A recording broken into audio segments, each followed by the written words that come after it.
RDC TV. O Rio Grande se conecta aqui.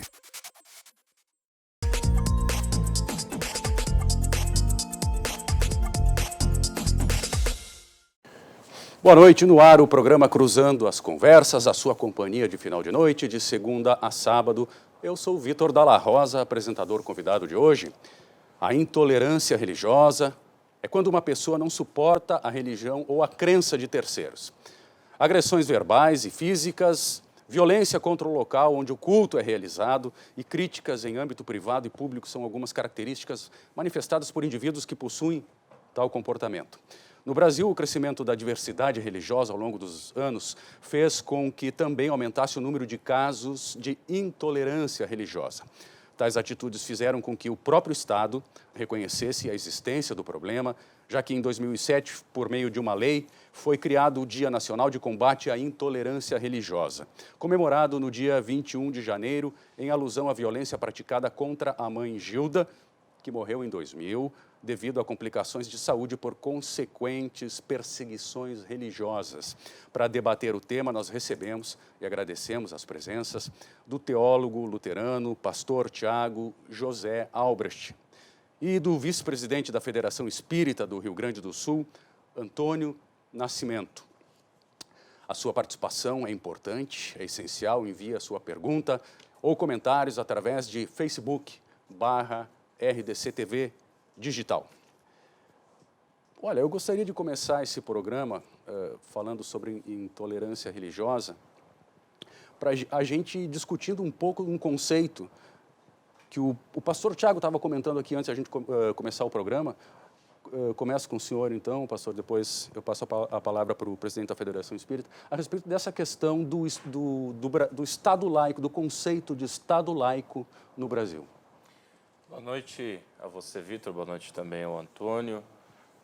Boa noite aos telespectadores, né, em casa, redes sociais, site da emissora, enfim. A informação viaja mundo afora. Uma satisfação estar falando de um assunto tão relevante, especialmente com 2 episódios tão tristes aí, né, que nós temos, e vou destacar o que aconteceu hoje em Campinas, né?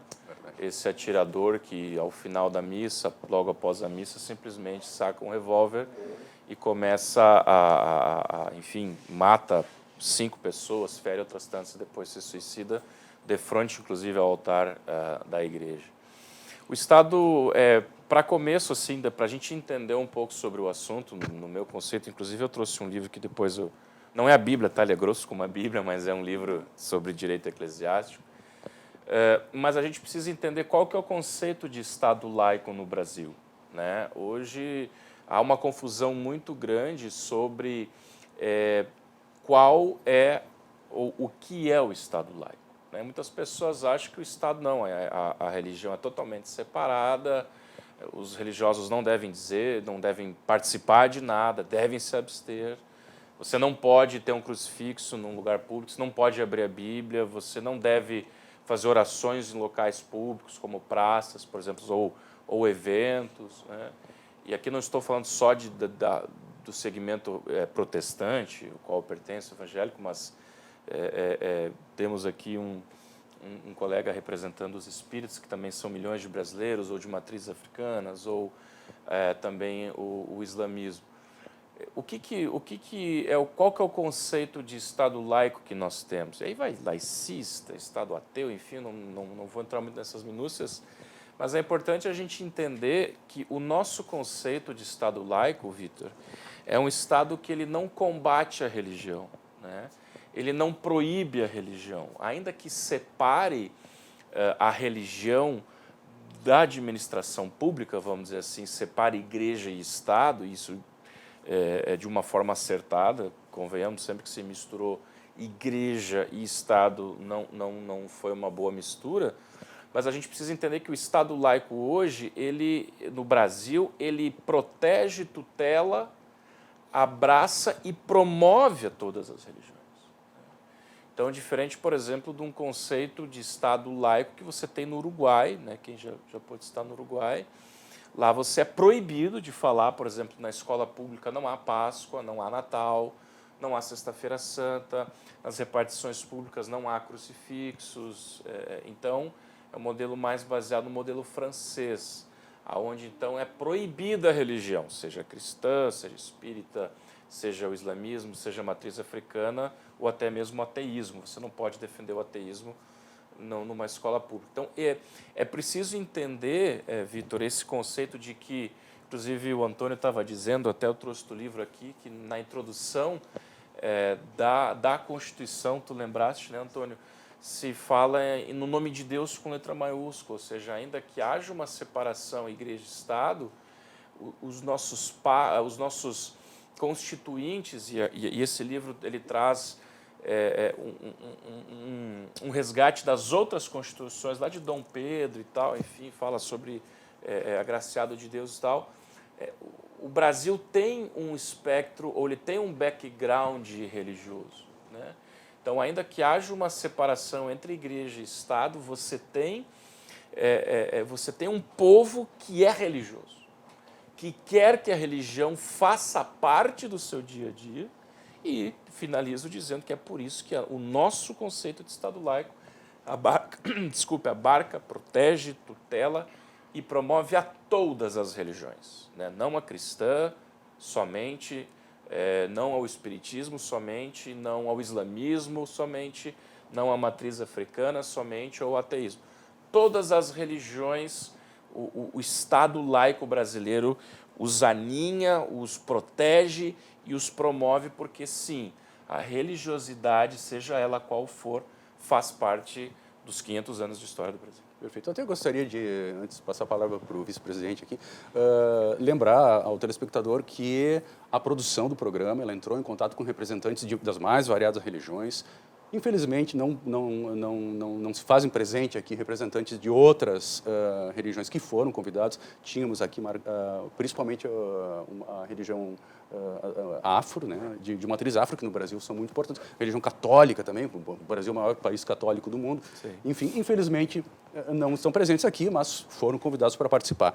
Vice-presidente Antônio Nascimento, o Brasil é um Estado laico, o senhor comentou, Deus está presente na Constituição, é um país multirracial, multiétnico, multicultural, com várias religiões, e infelizmente nós temos casos de intolerância, né? Realmente, Vitor, Tiago e os nossos amigos telespectadores que nos dão a honra e a satisfação de acompanharem o nosso debate, o nosso diálogo, na verdade, um diálogo interreligioso aqui. Ainda no Brasil, como em diversos outros países, né, nós encontramos essa questão de intolerância, que, como nós já falamos, pegando a viés da nossa Constituição, né, ela foi elaborada e os legisladores fizeram questão de grafar no início da Constituição que ela tinha sido promulgada sob a proteção de Deus, que vai exatamente corroborar o que o pastor Tiago elucidou-nos agora há pouco. Já no artigo 5º da Constituição, lá no inciso 6º, né, nós vamos identificar exatamente essa liberdade de expressão, de prática, de proteção ao local das suas religiões, logicamente que atendendo às disposições públicas de ambiente, de sonoro, de respeito à vizinhança e tudo mais, né? Mas a prática da religião e a liberdade de consciência, ela é inalienável no nosso país. E, infelizmente, essa intolerância ela decorre exatamente daquelas pessoas que não têm essa habilidade de respeitar no próximo, né?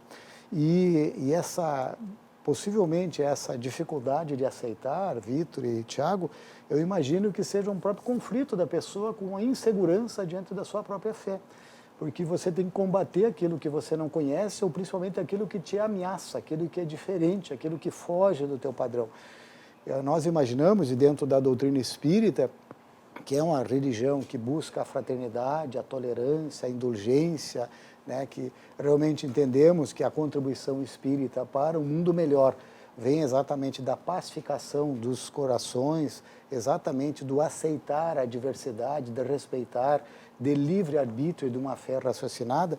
Ela só vai acontecer se nós realmente nos respeitarmos e, aí, lógico, por livre adesão, por busca pessoal e possivelmente pela exposição, pelo convencimento que cada um dos profitentes religiosos o façam com liberdade de expressão, as pessoas possam optar por religião A, B ou C. Nessa questão da intolerância, né, a gente sabe que é muito intensa e os últimos dados de registro que nós temos no país são de 2014, onde a religião de matriz afro são as que mais apresentam registros de intolerância, né, 35%. Depois nós temos os evangélicos que apresentam registros de ações de intolerâncias, né, de crimes de ódio, de injúria religiosa, em 27%. Depois nós encontramos os espíritas com 12%, os católicos com 10% e os ateístas com 3,7%. E depois algumas outras, hinduístas, religiões que não são ainda muito majoritárias aqui no país, que têm alguns traços de representatividade. E, logicamente, que esse espaço que nós temos aqui hoje, o espaço que vem sendo construído desde 2008, quando o prefeito Fogaça, naquela época, promulgou a lei criando o grupo de diálogo interreligioso, o DIRPO de Porto Alegre, que tem se reunido regularmente, feito ações conjuntas, né, tem contribuído gradativamente para enfrentar essa questão de intolerância, que é muito mais pessoal do que propriamente da essência das religiões. Nós não temos religiões fundamentalistas estabelecidas aqui no Brasil, e na essência de todas elas há um incentivo para que os seus adeptos tratem, né, ao próximo como gostaria que fossem tratados a si mesmo, né, que é a matriz que Jesus nos oferece. Inclusive sobre esse tema fundamentalismo, para a gente entender um pouco mais a respeito de intolerância religiosa, ao menos do ponto de vista protestante ou até evangélico, há uma diferença muito grande, Vitor, Antônio e os telespectadores, em você crer ou seguir uma religião onde a pregação ela é fundamentada, ou se você segue ou crê numa doutrina de uma religião que é fundamentalista. Perfeito. Na minha análise, eu não estou aqui falando em nome da Igreja Luterana, estou como um teólogo luterano aqui, mas qual que é a diferença entre você crer numa religião fundamentada e fundamentalista? Fundamentada é quando você pega, por exemplo, no caso da Igreja Evangélica ou Protestante, você pega o texto bíblico, está ali a palavra de Jesus, está evidente que você precisa ter uma hermenêutica, uma exegese, assim por diante, mas você tem uma pregação fundamentada. Inclusive, na Igreja Luterana, um dos nossos 3 pilares é sola escritura, ou seja, somente a Escritura. A gente costuma dizer que quando a Bíblia falou, a questão está decidida. Então, essa é uma pregação fundamental. Pastor, de onde é que você está tirando isso, pastor? Estou tirando a Escritura. Tá, mas esse versículo aqui parece meio obtuso, meio... não estou conseguindo entender, ele está no Antigo Testamento. Aí você parte para princípios hermenêuticos fundamentados na própria Escritura. Um outro jargão teológico luterano é que a Bíblia interpreta a ela mesma, né? Então, por exemplo, se você pega um versículo que tem uma dificuldade, para você dirimir essa dúvida, você vai na própria Escritura, né? Apesar de serem 66 livros distintos, nós cremos que há um fio condutor em toda a Escritura e o óculos hermenêutico é o próprio Cristo, né? Como tu falaste ali, que Jesus resume amar a Deus e ao próximo como a si mesmo.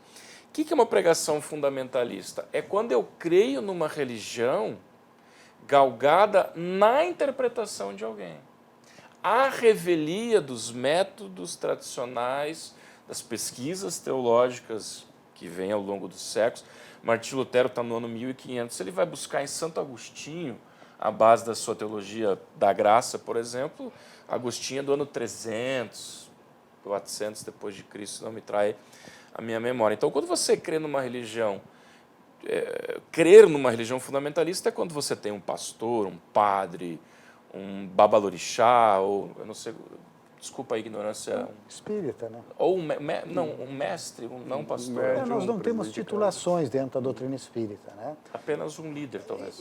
Tem cargos de liderança Sim. que são construídos ao longo do tempo, pela dedicação, pelo trabalho, pelo estudo e principalmente pelo exemplo. Pelo exemplo. Para eu me reportar de maneira apropriada. Então, enfim, um líder espírita, né? Se você crê de forma fundamentalista naquilo que a pessoa dele, a Bíblia fala de particular elucidação, ou seja, numa interpretação particular do cara que está sendo fundamentalista, né? O apóstolo Paulo falou, provai os espíritos e vede se procedem de Deus. Isso é uma recomendação, inclusive num outro momento ele vai dizer, olha, a carta que chegou em Éfeso, você contrasta com a carta que chegou em Roma, contrasta com a carta que chegou lá em Tessalônica, e assim sucessivamente. Então, a pregação fundamentalista, ela se baseia na interpretação, e veja que às vezes as pessoas citam versículos bíblicos, ou você tem segmentos do islamismo que são também radicais, eles até citam o Alcorão, mas o quê? A partir de uma lente interpretativa desconectada das principais fontes, dos pais da igreja, teologia patrística, no caso dos protestantes ou católicos, né? Então, essa é a diferença. Quando você crê numa religião de doutrina fundamentada, você não tem risco nenhum. Por quê? Porque você vai entender, eu sou cristão, ele é de matriz africana, como o Antônio bem falou, não vou ter insegurança, até porque uma das principais doutrinas cristãs é crer que o Espírito Santo é o advogado e não eu sou uma testemunha, mas não advogado. Então, e um fundamentalista não, ele vai crer piamente, ele vai dar todo o dinheiro, ele vai se jogar e vai, inclusive, ouvir pregações, nós temos que combater as outras religiões. Ele vai sair do templo, seja ele islâmico, cristão, ele vai sair do templo ou da associação, vai encontrar alguém na rua, lá está onde eu vou cumprir a minha fé, combatendo, e aí vem apedrejamento, né? Vocês falaram aqui dados sobre, infelizmente, as religiões de matriz africana são as mais perseguidas, porque há pregações fundamentalistas que enxergam neles o inimigo, enxergam neles o alvo a ser combatido, quase que uma guerra santa. Então, uma pregação fundamentalista absolutamente desconectada do mainstream, da teologia mesmo, isso que não é a Bíblia, né? Outro livro, mas desconectado realmente da teologia histórica, da teologia cristã, e como Antônio citou, do próprio ensinamento de Cristo. É interessante porque isso que o pastor estava falando, porque me parece que se aplica às religiões monoteístas. Agora, no caso do kardecismo, do caso da Umbanda, do Candomblé, aí a interpretação, por exemplo, do kardecismo, tudo provém da interpretação de Kardec. Eu gostaria que o senhor fizesse essa diferenciação, se possível. Perfeito. Essa expressão que tu usa, kardecismo, ela é muito comum entre as pessoas. Tá?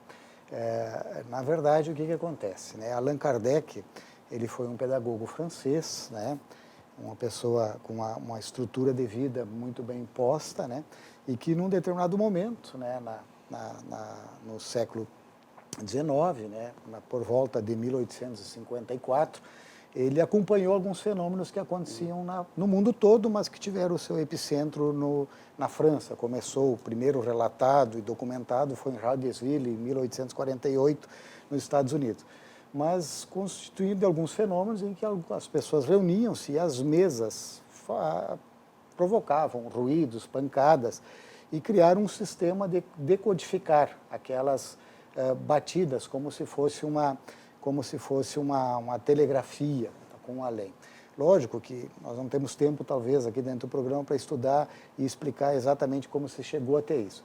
Mas, basicamente, os grupos se reuniam e as pancadas, inicialmente, eram codificadas por uma letra e alguém anotava, formavam, então, as palavras, as frases, e a primeira evidência que fez, e Kardec observou, depois dele relutado um certo tempo, porque ele era uma pessoa com uma intelectualidade, com uma racionalidade muito grande, mas quando ele participou, ele verificou que realmente as respostas eram inteligentes e que provinham de alguma forma, que não, na observação dele acurada, não era um fraude, e ele começou a acompanhar e verificar, né? Juntando essas informações e diversos grupos na França e pelo mundo. Kardec teve a oportunidade de se corresponder com mais de 1000 núcleos, né?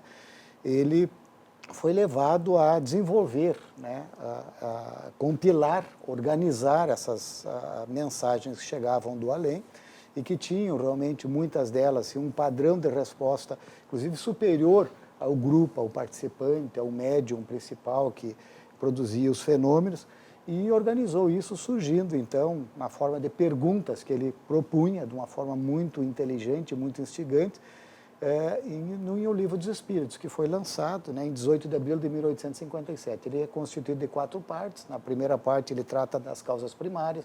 Na segunda, ele aborda a questão do mundo espírita, o mundo dos espíritos. Na terceira parte, ele aborda a questão das leis morais e na quarta parte, né, ele fala das esperanças e consolações. Dessa obra principal deu origem depois a também 4 outras obras, né? A da primeira parte, a Gênesis, da segunda parte, deu o Livro dos Médiuns, da terceira, o Evangelho segundo o Espiritismo, e da quarta parte, o livro chamado Céu e Inferno segundo o Espiritismo. E da terceira parte, aí tem aquela correlação com o que o pastor estava falando, ele é embasado nas máximas morais do Cristo, né, em passagens inexoráveis e incontestáveis do Cristo, que é a base das religiões cristãs, trazendo correlação com aquilo que os espíritos manifestavam, né? Então ele apresenta em alguns capítulos as máximas morais e apresenta, inclusive na questão 625 do Livro dos Espíritos, uma pergunta que apresenta a resposta mais curta das 1019, qual o modelo, qual a referência para nós termos como um guia da humanidade. E a resposta dos Espíritos é Jesus, né? Então inspira-se a parte moral toda na mensagem do Cristo, né? Aborda daí, logicamente, a comunicabilidade dos espíritos, adentra, então, a prática e alguma experimentação científica que, às vezes, diverge da prática habitual das outras religiões de matriz cristã, podemos dizer assim, tá? Com interpretações e entendimentos um pouquinho diferenciados, né? Perfeito. Pastor, só para, já que a gente está falando da questão das religiões cristãs, né? Também a gente estava comentando antes do programa um pouquinho da origem. No caso, o Rio Grande do Sul aqui, com uma colonização alemã, né, muito preponderante, com essa colonização veio a Igreja Luterana, enfim, que é uma igreja lá de origem germânica, né? Mas como é que o senhor faria o desenho, por exemplo, das matrizes religiosas brasileiras? Como é que a gente poderia traçar em relação a essa questão dos religiões cristãs, não cristãs?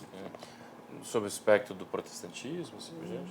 Sobre um espectro mais geral, assim, a partir da questão do cristianismo, das religiões cristãs e não cristãs, enfim. Sim. Não, a igreja cristã hoje ela está dividida em 3 principais segmentos, que são a Igreja Católica Apostólica Romana, né? A Igreja Católica Ortodoxa, e aí você vai ter subdivisões, né? A Igreja Ortodoxa Bizantina, grega, russa, assim por diante, e o protestantismo / evangélico, né? Que é um movimento que foi iniciado por Martinho Lutero. Martinho Lutero é engraçado, né? Ele não queria se separar da igreja, mas ele queria reformar a igreja, né? Ele apontou os erros, aquela coisa toda, apontou os fundamentalismos, ou seja, as interpretações muito convenientes ao clero da época, como, por exemplo, a venda de pedaços do céu com a indulgência, né? Ou seja, para construir lá a basílica, aquela coisa toda. Mas, enfim, a igreja... Na verdade, a primeira ruptura acontece no ano 1000 e pouco, com a igreja do Ocidente e do Oriente. A do Ocidente, a do Oriente, a igreja, então, ortodoxa, e a igreja do Ocidente, a igreja de Roma. A partir, então, de Martinho Lutero, aí você tem o surgimento do movimento protestante, João Calvino, que foi um contemporâneo, né, dele surgem as igrejas calvinistas, como a presbiteriana. Aí você tem um movimento reformista na Inglaterra, né, com a igreja anglicana, e a partir daí vão surgindo, ainda na época de Lutero, os anabatistas, os entusiastas. E aí, mais tarde um pouco, você vai ter a igreja de origem batista, isso é século XIX, que já começa a haver uma transição de uma igreja protestante, mais institucional, vamos dizer assim. Inclusive, muitos estados alemães adotaram a religião luterana como a igreja estatal, inclusive hoje na Suécia, na Finlândia, na Dinamarca, junto com o seu imposto de renda, você paga a taxa religiosa para sustentar. Então vem a Igreja Batista, século XIX, começo do século XX, a Igreja Assembleia de Deus, que são 2 missionários nórdicos, eu acho que suecos, mas também não quero estar sendo traído pela minha memória. Eles vêm para o Brasil, eles desembarcam em Belém do Pará, e lá eles recebem uma revelação de Deus, né, isso no relato deles, claro. E aí iniciam o trabalho da Igreja Assembleia de Deus, que fez 100 anos em 2012, ou 11, acho que 2012. Então, com a Igreja Assembleia de Deus é iniciado o movimento pentecostal brasileiro, que aí passa a crescer. Década de 50 você vai ter aí a Deus é Amor, do Davi Miranda, né, que morreu esses tempos. Aí na década de 70, mais ou menos, você vai ter a explosão do neopentecostalismo, que ele é importado dos Estados Unidos. Há um avivamento dentro da própria igreja pentecostal, os dons, aquela coisa toda. Um pouquinho também de teologia, teologia da prosperidade, e aí é trazido para o Brasil, e os grandes expoentes são a Igreja Universal, a Igreja Internacional da Graça de Deus. E aí, claro, a partir delas, e aí começa a fracionação, não sei se existe, fragmentação, talvez, que aí as pessoas, fica muito mais fácil, por exemplo, eu e tu somos pastores, ou liderança, a gente diverge, então você fica com a sua igreja e eu abro a minha igreja, ou eu fico com a minha e você abre. Então, lá no protestantismo, isso era muito impensável, ainda hoje. No segmento luterano, é muito difícil, vou abrir minha igreja, né? Não é uma prática corrente nas igrejas protestantes. Hoje, no segmento pentecostal, neopentecostal, isso é muito mais típico, tanto é que você fala, vou na igreja do pastor tal, né? No segmento protestante, acontece, lógico, eu gosto do pastor fulano e tal, mas dificilmente você vai ver alguém dizer, eu vou na igreja do pastor tal. Ele vai dizer, vou na igreja luterana, Paróquia Santíssima Trindade, vou na Paróquia Concórdia, eu vou na Igreja Presbiteriana da Reconciliação, da Graça, enfim. Então são essas nuances dentro, claro, isso muito resumidamente, mas só para o telespectador poder entender um pouco como é que a Igreja Católica Romana permanece, há movimentos aqui e acolá, avivamento e tal, e a Igreja Ortodoxa é uma igreja que permanece assim bastante também litúrgica. O padre pode casar uma vez, né? A Igreja Romana abole, cria o celibato ali no ano 1000, mais ou menos. A Igreja Ortodoxa, que é menor que a Romana, ela acaba mantendo algumas coisas. Então, essas duas, elas, ainda que hajam linhas dentro delas, elas seguem Roma sob a batuta do Papa e a Igreja Ortodoxa sob a batuta do Patriarca, chamado de Patriarca, que é o Papa da outra Igreja Católica. Ok. Bom, o Cruzando as Conversas vai a um breve intervalo, já voltamos.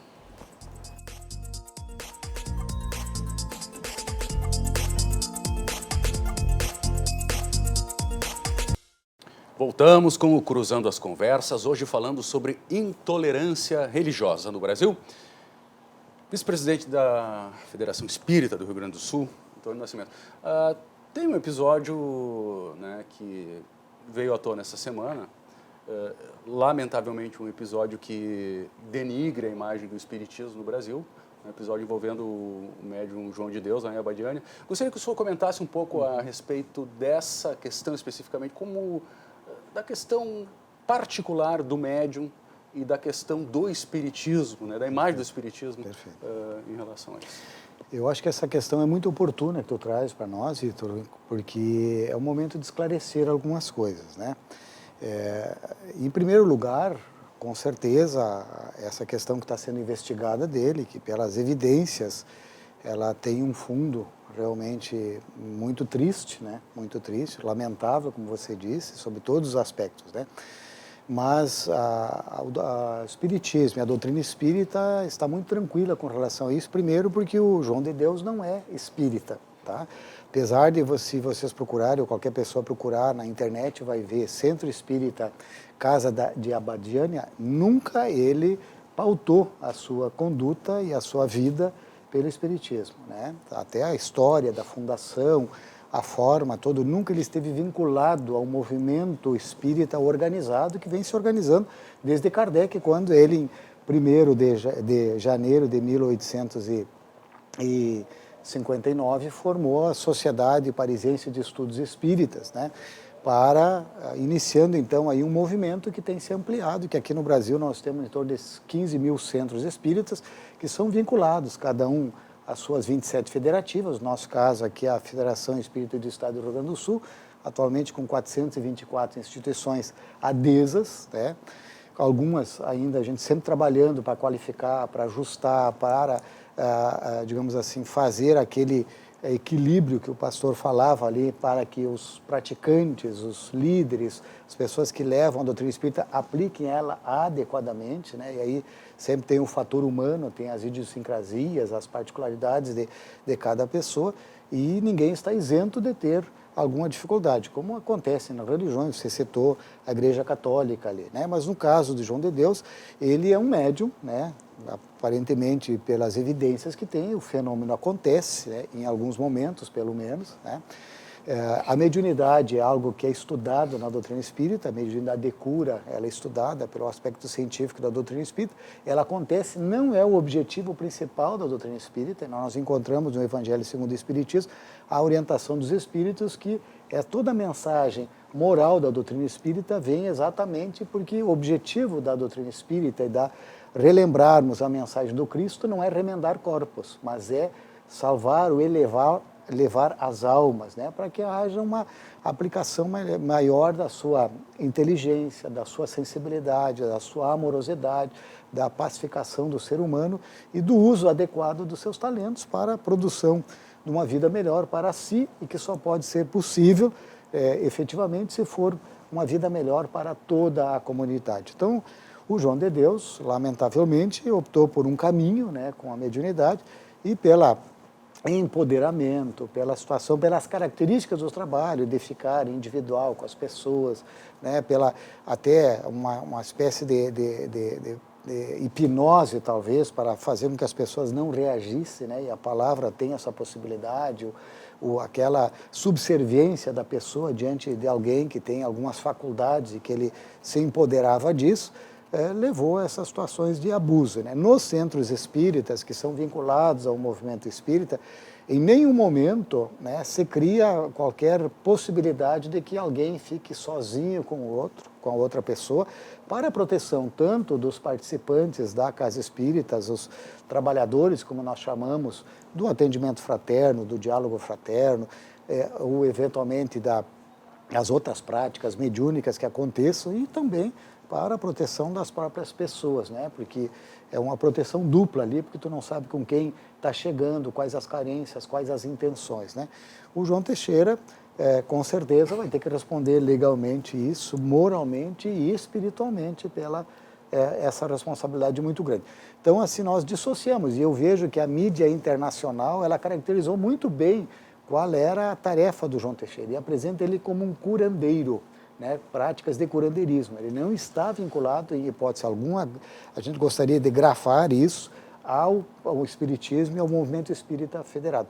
O que acontece? A doutrina espírita tem uma base doutrinária, então muitas participantes de religiões afros ou de espiritualistas gerais acabam se utilizando pela lógica, pelo bom senso, pela estrutura didático-pedagógica que Kardec estabeleceu nas obras que ele organizou, que ele codificou, como nós chamamos, o Livro dos Espíritos, o Livro dos Médiuns, que é um tratado do exercício da mediunidade, né?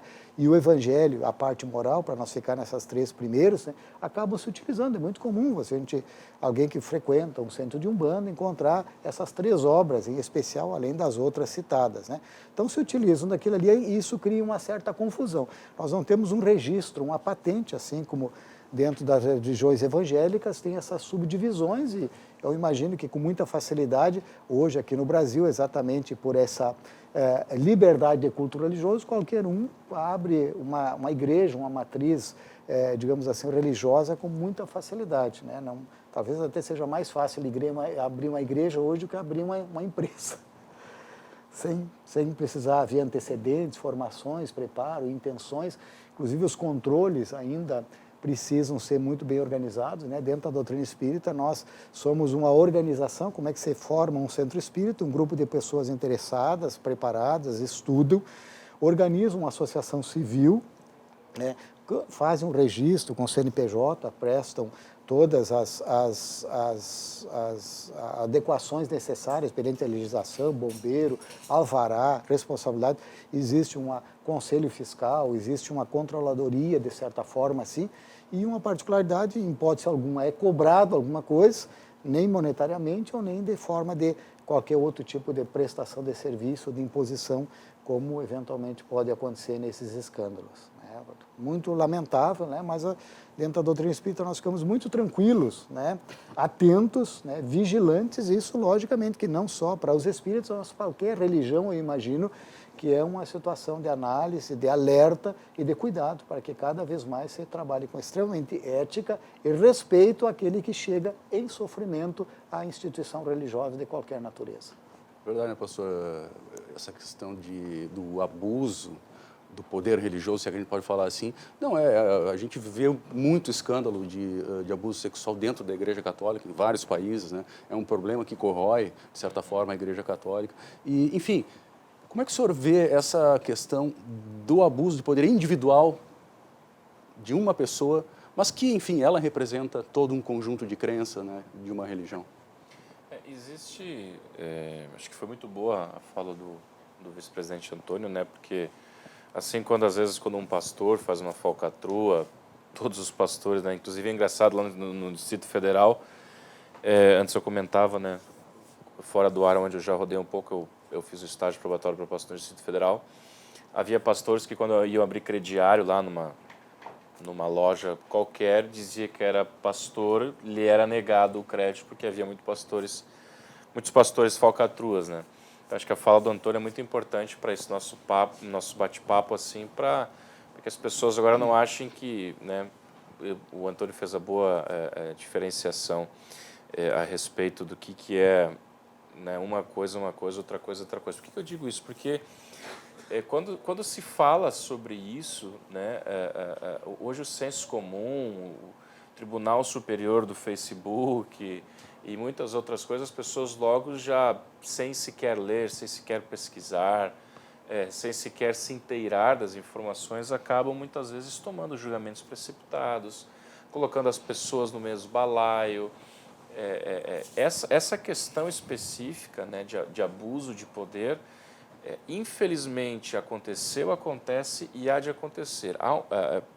Cabe, lógico, a cada religião ou cada sistema ou instituição ter a sua corregedoria, ter a sua forma de prevenir isso.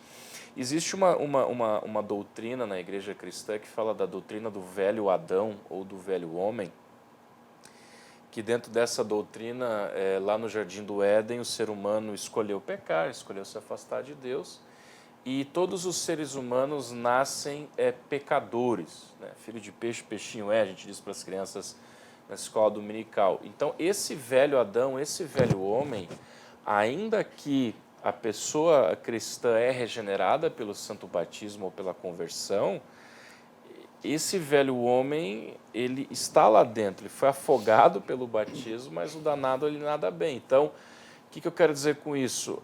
As pessoas vão ser tentadas a ter poder, as pessoas vão ser tentadas a cometer o erro que em teologia a gente chama de pecado, de pecar, né?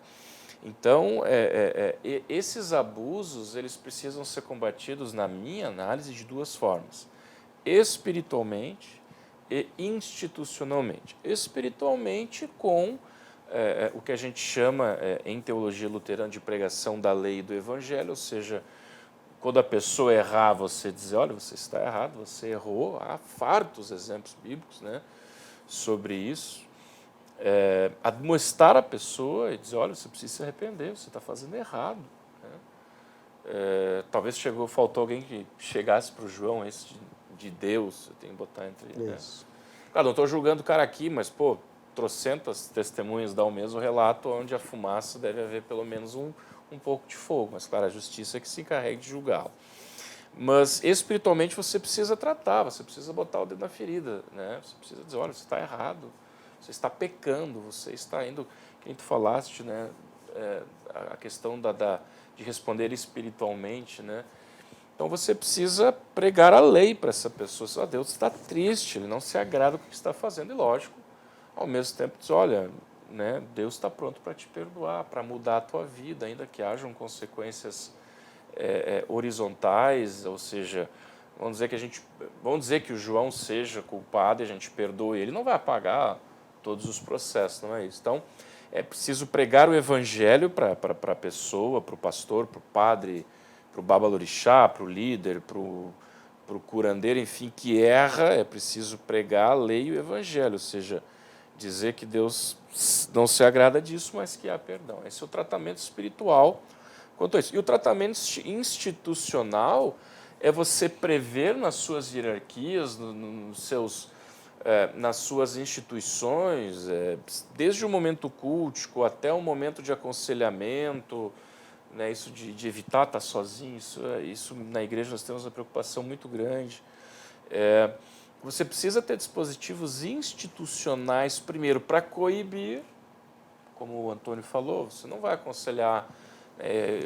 Eu, pastor, quando estava na ativa como pastor, né, de congregação, lá há 20 e poucos anos, vinha uma moça recém-casada se aconselhar, eu não ia atendê-la lá no fundo da igreja, eu ia, sei lá, avisar a liderança da igreja e tal, etc. Enfim, ter um ambiente porque nem um psicólogo, enfim. Então você precisa ter dispositivos de inibir, ou seja, não dar o que a gente chama em teologia de dar ocasião à carne, né? Ou seja, de você coibir, inibir de ofício como instituição, e, claro, dispositivos de corregedoria. Você não pode passar a mão na cabeça, né?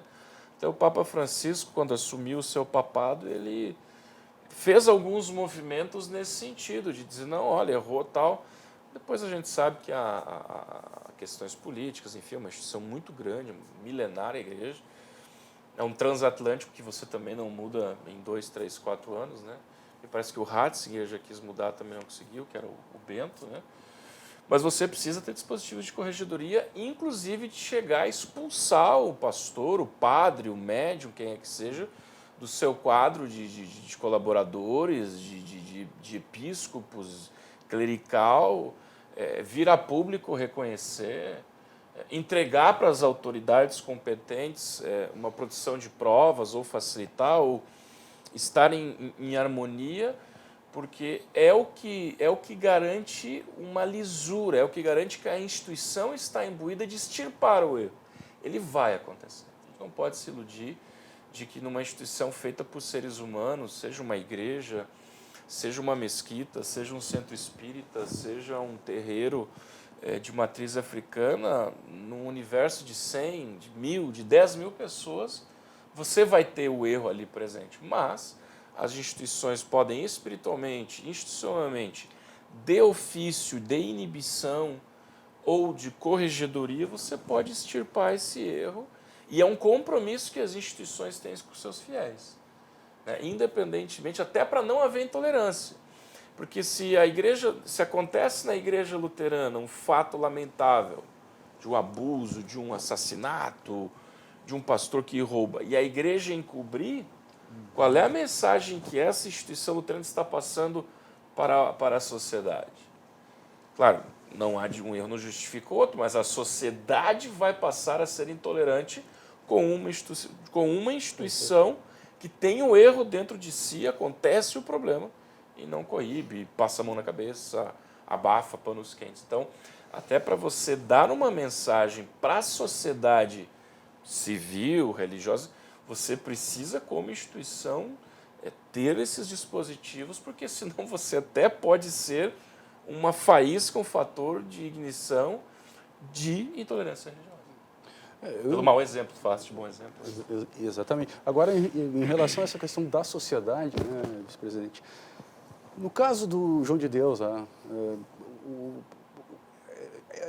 são anos, décadas de trabalho lá, e eu imagino que possivelmente vai acontecer, além da perplexidade, né, do público todo que já passou por lá, uma contradição no sentido de separar todo o bem que ele fez como médium do mal que ele cometeu, do mal moral que ele cometeu agora, né? Quer dizer, vai ter uma certa esquizofrenia em relação ao público. Com certeza, vai ser uma catarse de muito sofrimento, né? Mas necessário, né? O Cristo mesmo falou isso, é necessário que o escândalo venha, né? Diz ele que ai de por quem ele vier, né? Aquele que estiver no olho do furacão. A gente imagina que aqueles que estão mais diretamente vinculados, como ele, eventualmente alguém que pudesse facilitar, acobertar, ou que fosse, digamos assim, não assumisse a responsabilidade no momento adequado, né? Fosse omisso diante de uma situação grave como essas relatadas e que agora a autoridade policial, o Ministério Público está investigando, né?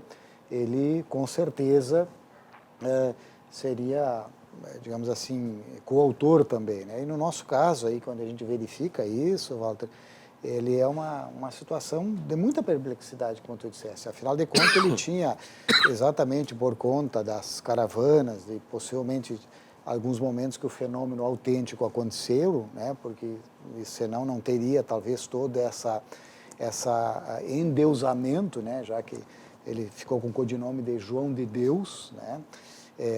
Houve pesquisas, muitas personalidades, inclusive internacionais, né? Ele tem uma repercussão de âmbito internacional, esse escândalo aqui, mais um, infelizmente, aqui no Brasil, né? Mas ele exatamente ele tinha essa possibilidade de fazer, talvez, muito boas coisas, né?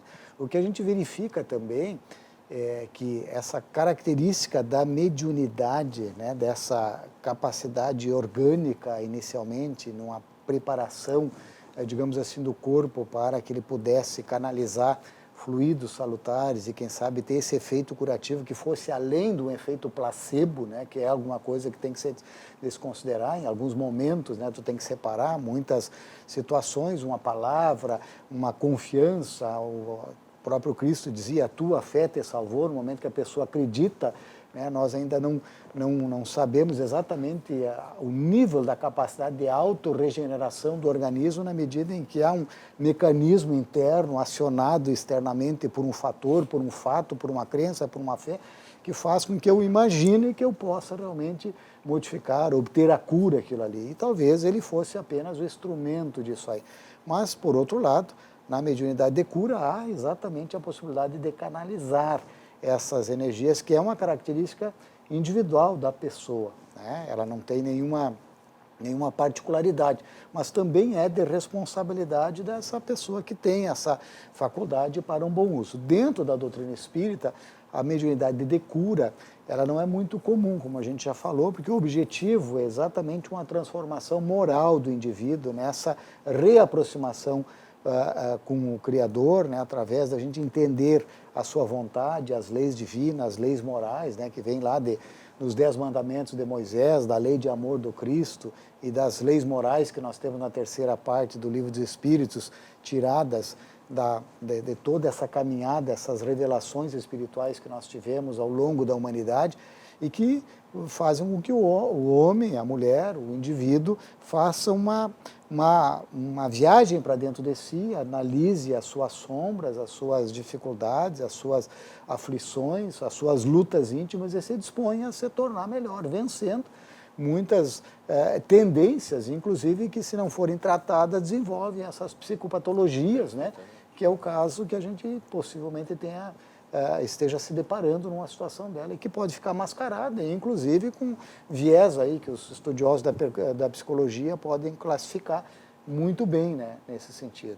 Então a gente vê lamentavelmente isso, né, do ponto de vista, a gente está num momento assim de vibrações, de orações, principalmente pelas vítimas, né, por aqueles que sofreram os abusos, né, que são digamos assim, os mais sofridos e tudo mais, né? Por todos os que estão envolvidos nesse processo e até mesmo pelo próprio médium João de Deus, para que, como ele falou, o pastor Tiago, ele possa, né, respondendo por todas as responsabilidades possíveis que decorram das investigações, mas que ele, de uma forma muito dura, muito difícil, né, talvez agora seja barrado as suas ações e ele tenha que fazer um longo caminho de reajuste, né, de retornar, né, a sua jornada espiritual, né, principalmente nós que temos a certeza da continuidade da vida, da imortalidade, dos aprendizados que nós vamos tendo nas vidas sucessivas que a gente estuda lá na reencarnação, na palinigenesia, né? Pastor, falando sobre as religiões, mas ainda... Não, perdão, quero voltar só um pouquinho, insistir um pouquinho nessa questão da responsabilidade. No caso da Igreja Luterana, e até voltando um pouquinho também para o tema do programa, que é a questão da intolerância, qual a responsabilidade do pastor no sentido de ele fazer com que o seu público, compreenda a importância da interreligiosidade, né? Pegando até esse exemplo do caso do João de Deus, né? A questão da responsabilidade do pastor em relação ao seu rebanho ali, né? No sentido de ele promover o respeito, né? A multirreligiosidade. A Bíblia de per si, Vitor, ela é cheia de exemplos onde você tem, inclusive, entre aspas, né, a religião cristã, ela chega depois de todo um arcabouço de religiões, seja do espectro romano, do espectro dos caldeus, dos samaritanos, tem o próprio judaísmo, com as suas ramificações, saduceus, fariseus. Então, a igreja cristã, ela surge num contexto politeísta, vamos dizer assim, ou pluridenominacional, plurirreligioso. Então, você tem um sem fim de exemplos. Por exemplo, quando Jesus está pregando lá na sua terra, e aí as pessoas não creem nele e tal, os discípulos mandam, quer que a gente faça descer fogo do céu sobre esse povo, né? Quer que a gente seja intolerante com ele? Quer dizer, não, deixa isso, né? E aí, no outro momento, ele vai dizer assim, sacudam o pó das sandálias em sinal de protesto. Então, o pastor luterano, ele fica 6 anos estudando, né? São 4 bacharelados em teologia, concomitante com atividades no seminário pastorais. Você tem 1 ano de estágio probatório, depois mais 1 ano de pós-graduação. Então, o pastor tem todo um preparo teórico e prático, né? Inclusive, na nossa denominação luterana, o bacharelado acontece dentro de uma das maiores universidades particulares do país, aqui em Canoas. Você é constantemente estimulado a conviver bem, né? Especialmente porque, como eu já citei anteriormente, a nossa teologia diz que o advogado, né, ou o consolador, é quem faz a obra. O advogado de Cristo é o Espírito Santo, né? Então, eu não vou, dentro da matriz luterana, do entendimento luterano, eu não vou converter alguém porque eu sou bonito, porque eu sou feio, porque a minha igreja tem ar-condicionado ou não tem, ou porque é feio ou não é feio ser isso ou aquilo.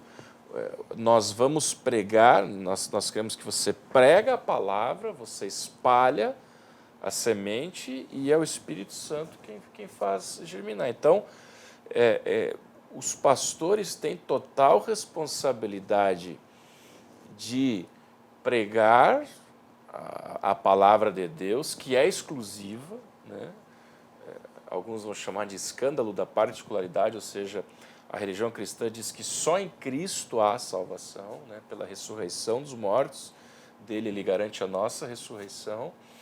Então ele vai pregar isso, mas ele vai pregar, veja, você vive num mundo onde, inclusive Jesus lá em Mateus 18 vai dizer que quando a pessoa, por exemplo, é impenitente dentro da igreja, trata-o como gentil publicano, ou seja, trata-o como alvo missionário de amor, né?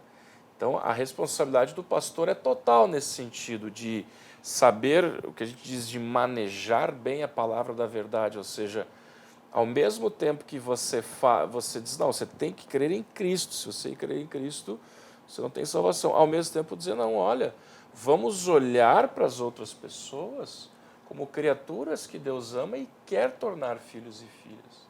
E não agora sair para peleja, sair fazer cruzada, caça às bruxas, atacar pessoas de outras religiões. Não. Nós, como cristãos, e o apóstolo Pedro, São Paulo, eles insistem para que a gente seja submisso à autoridade onde a gente está vivendo. Então, nós temos leis muito concretas, e até eu tinha separado aqui, acho que o artigo 8º da Constituição diz que tu não pode dar em outras palavras, tá? Não pode dar uma desculpa que a tua religião mandou fazer, que nem tem pastor que não paga conta, porque diz, não, eu sou um homem de Deus e tal, Deus, ou venha para a minha igreja que eu vou limpar o seu nome no Serasa, né? Isso não existe. Ou vou limpar o seu caso com a justiça, né? Então a responsabilidade é essa, de ser uma religião fundamentada, ao contrário de fundamentalista, que pregue, que maneje bem a palavra e que lembre da nossa vocação cidadã. É o mínimo de cidadania, é você conviver bem, é você se dar bem, é você não ser preconceituoso, é você respeitar a divergência, a pessoa que não crê como você crê, ou não quer crer como você quer crer, né? Então a responsabilidade pastoral é total, de pregar, as suas prédicas e pregações, ensino, o seu magistério teológico, no sentido da pessoa ter esse discernimento, né? Precisamos crer em Cristo como nosso único e suficiente Salvador, mas precisamos saber que dentro da vida terrena, a vida cidadã, a vida de pertencimento a uma pátria, a uma nacionalidade, nós vamos ter pessoas que pensam diferente, assim como lá no princípio, por isso que eu falei no princípio da fala, lá no princípio da igreja cristã, o cristianismo era a menor das religiões, hoje ele é a maior no planeta, era a menor das religiões e precisava, pelo bom exemplo, pelo amor, pela prática de boas obras, mostrar a luz, mostrar, olha, né? Não era pegando em armas, não era caçando, não, era pelo amor, amai-vos uns aos outros. Então, a responsabilidade do pastor e da liderança institucional da igreja ela é total nesse sentido de preparar para uma vida cidadã de respeito, de tolerância e de cidadania, acima de tudo. Tá ok. O Cruzando as Conversas vai a mais um intervalo, já voltamos, não sai daí.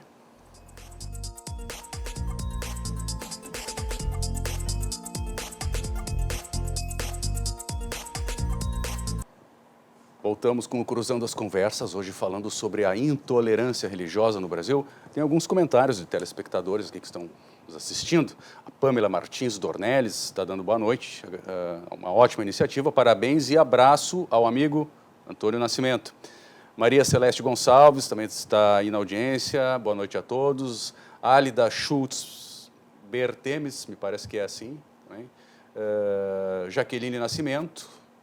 Edith Bertazzo Vargas, todas assistindo, agradecemos muito a companhia de vocês, a audiência.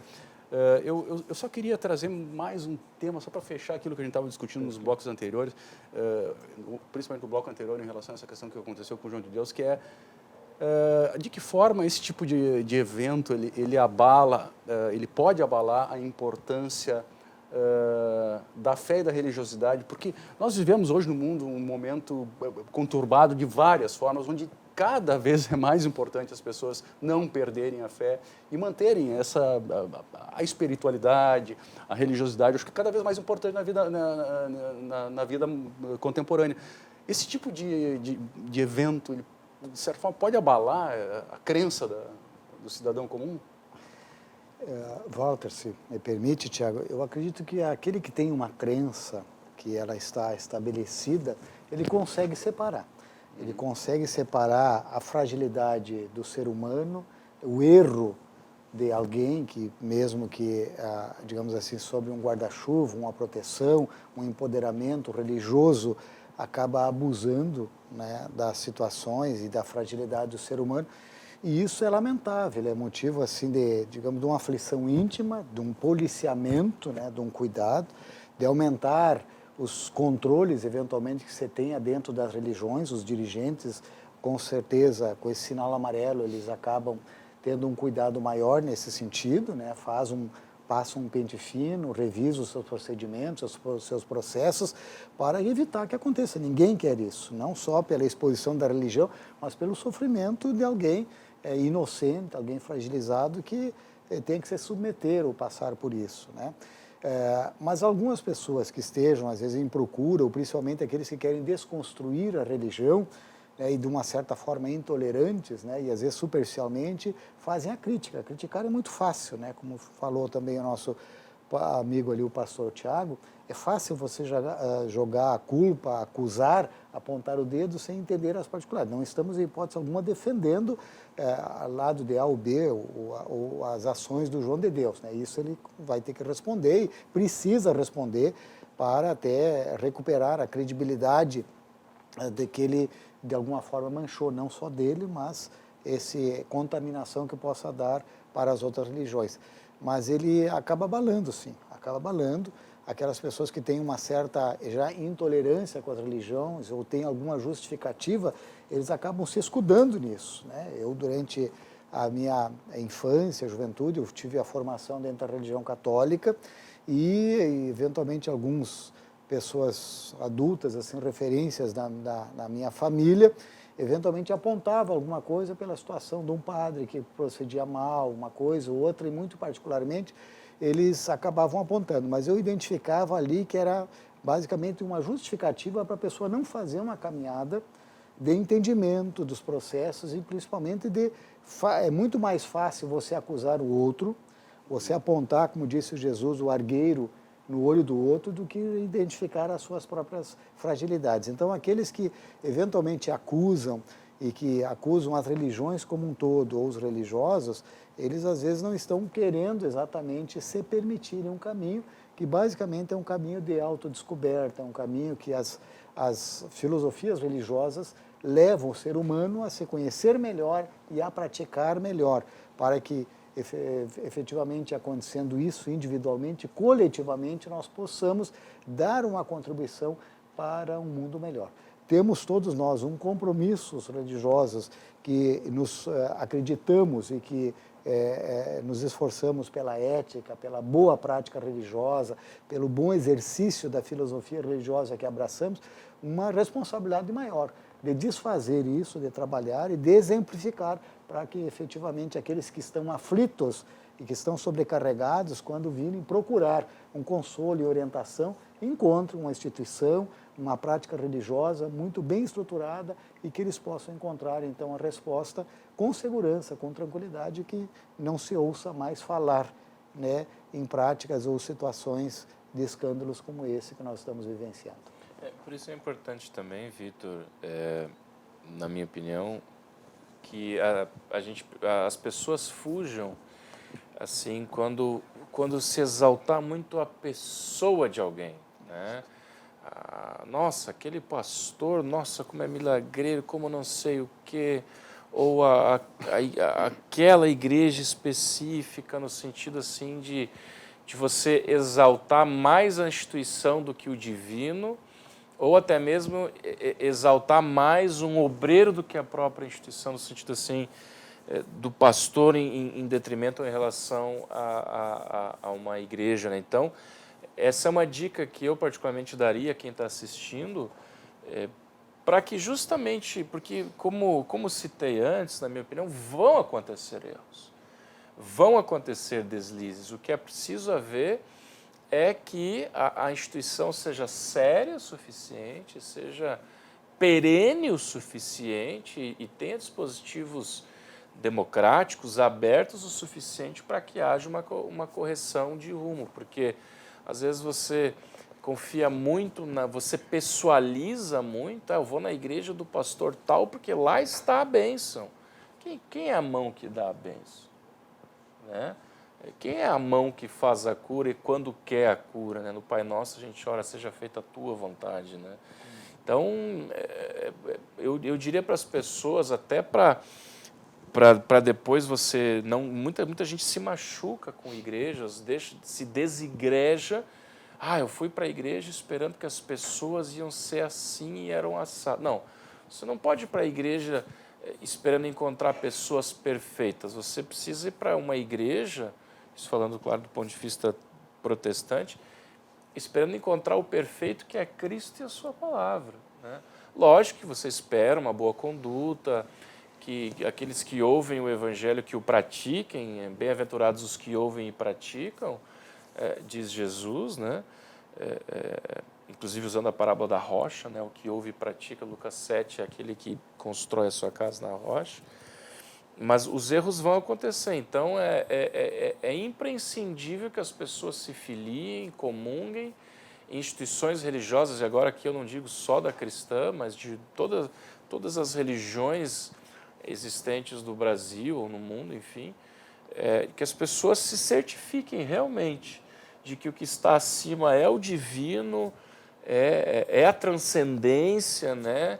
E que as questões imanentes, específicas dos seres humanos sejam transparentes, sejam éticas, sejam saudáveis. Você não pode participar de uma religião que não te faz saudável emocional e espiritualmente. Então, eu acredito piamente nisso, de que as pessoas, para evitar, dando um zoom, assim, minha opinião, lógico, dando um zoom sobre a questão do João de Deus, é o endeusamento dele, um suposto poder, ou um poder de mediunidade, de curas, e aí as pessoas também já são um pouco ansiosas, como tu falaste, achei interessante, né?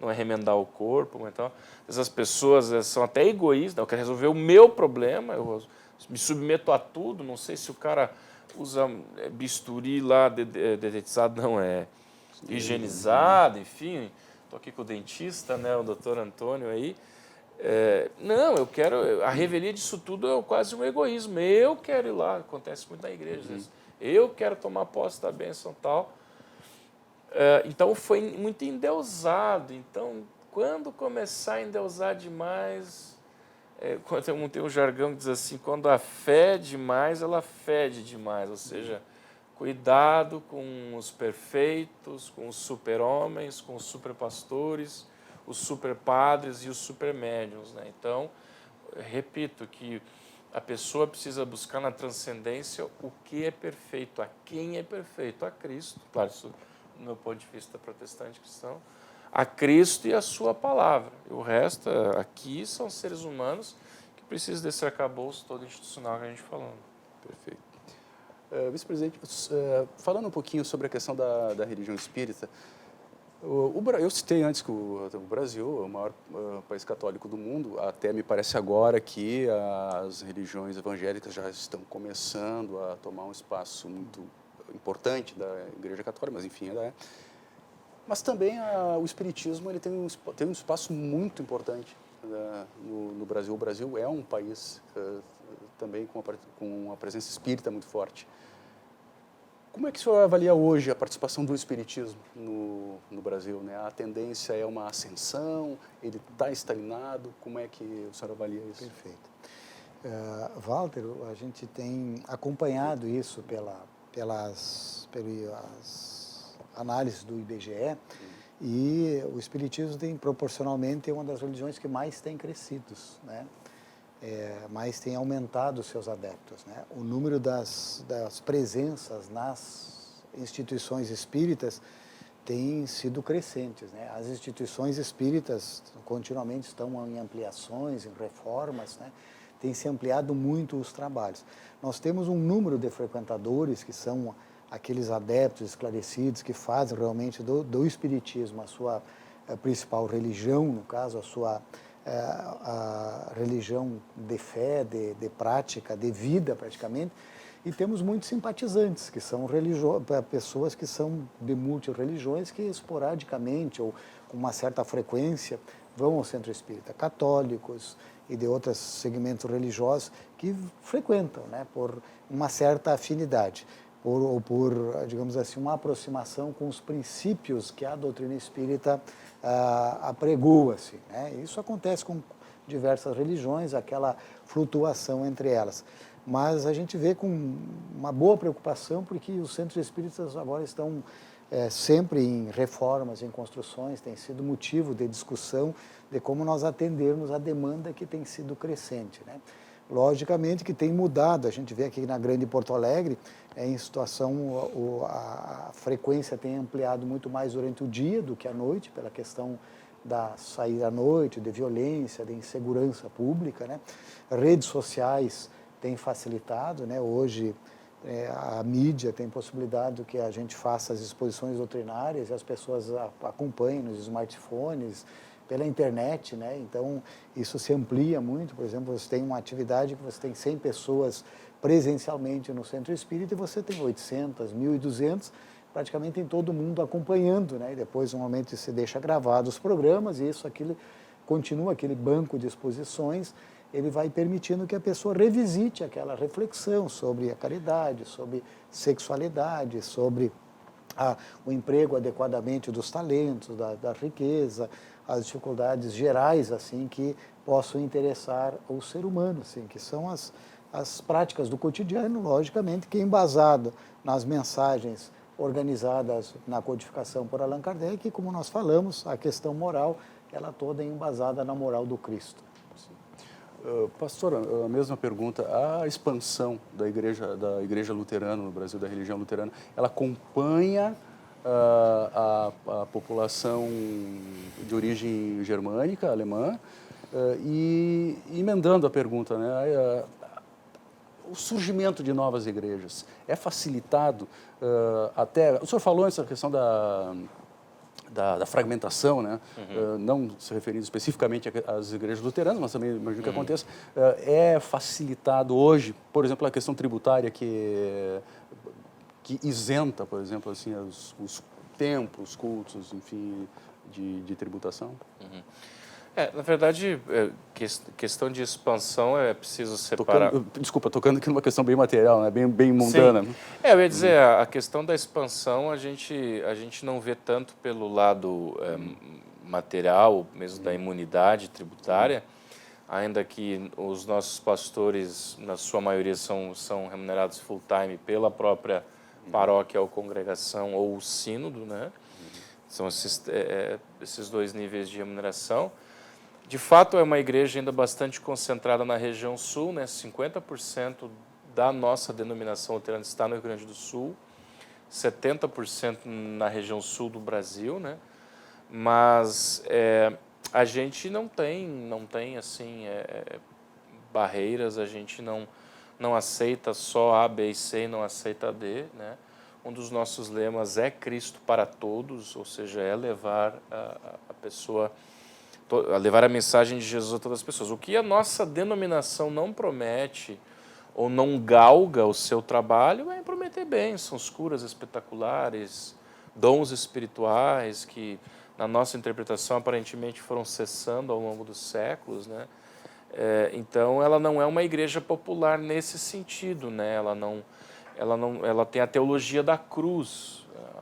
O cerne da religião luterana é a teologia da cruz, onde para você ser salvo em Cristo, você precisa olhar para a cruz. Quando ele morre, expia os pecados e, claro, ao terceiro dia ressuscita, né, para nos garantir também a ressurreição do último dia. Mas é a teologia da cruz que justamente mostra isso. Olha, Jesus fala, no mundo vocês passarão por aflições, mas tenham bom ânimo, eu venci o mundo, né?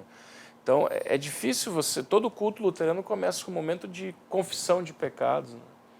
Então, é difícil você ser uma igreja popular quando o cara chega para o teu culto e você diz, olha, vamos primeiro limpar os pés do tapete antes de ter acesso ao Pai, né? É mais comum a igreja ser um pouco mais popular quando ela oferece, enfim, bênçãos, curas, sinais, prodígios, quando você faz campanhas, ou seja, você faz isso para receber aquilo.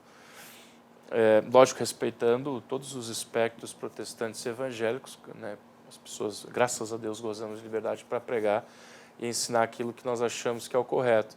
Então, a nossa expansão, nós estamos em todas as capitais do Brasil, né? O luteranismo está em todas as capitais, mas como a nossa, isso até é uma autocrítica, uma meia-culpa, né? Nós somos um pouco engessados porque a gente, para fundar uma congregação, você precisa ter uma diretoria constituída, até por questões legais também.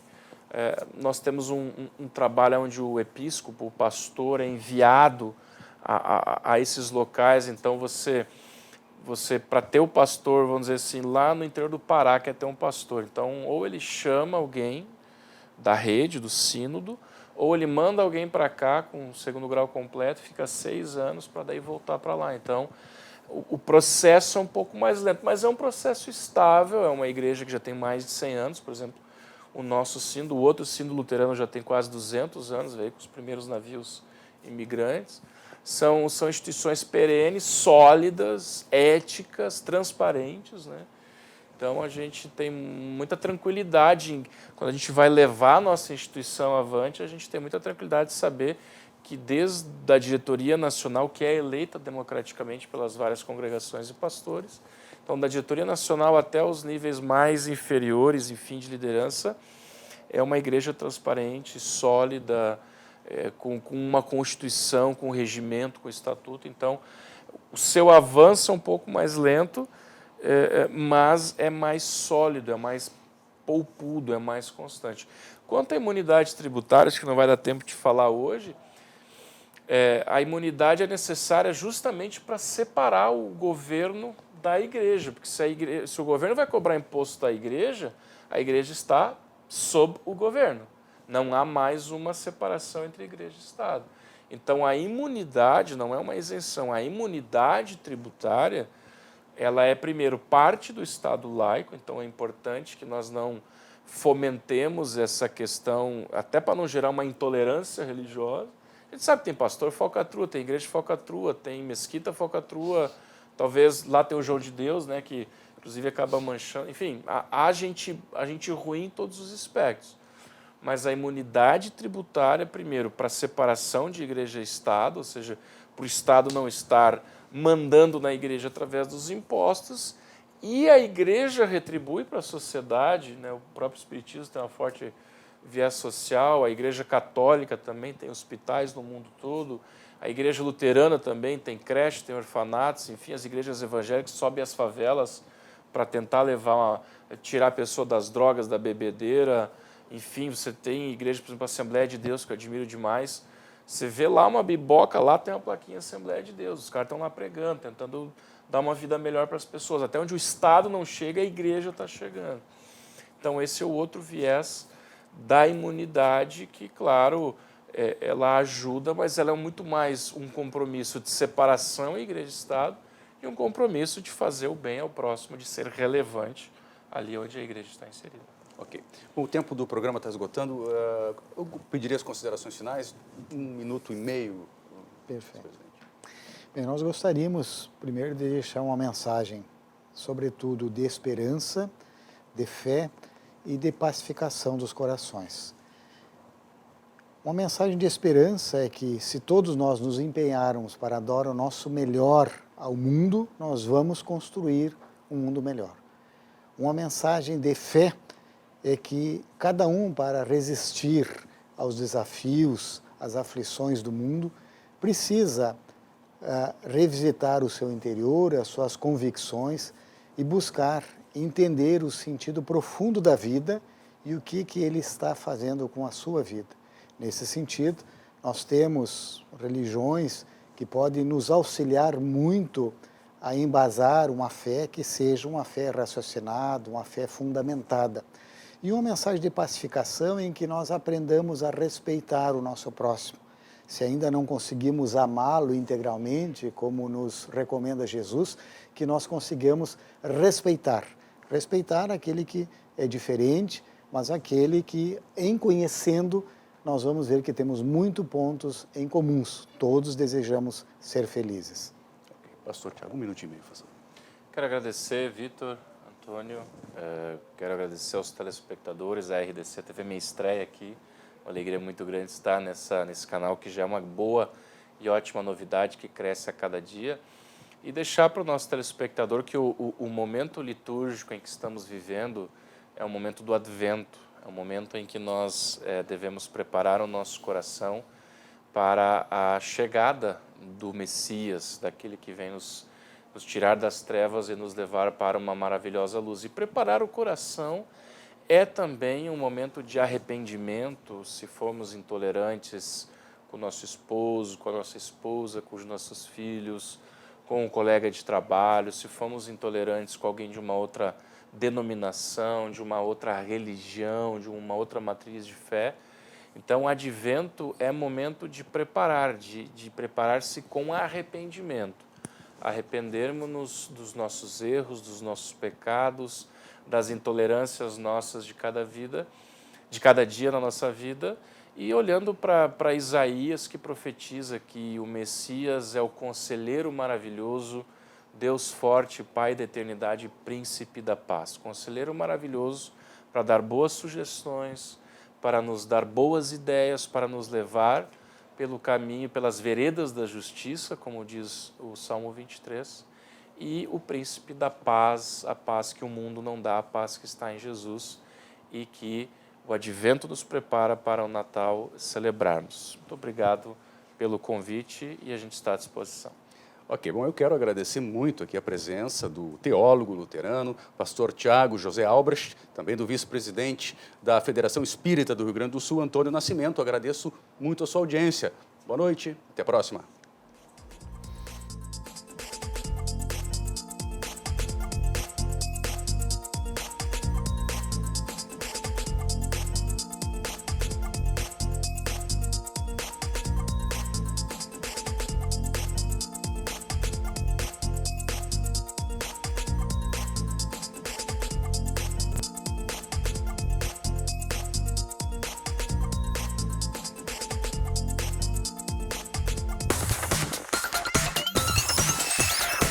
RDC TV.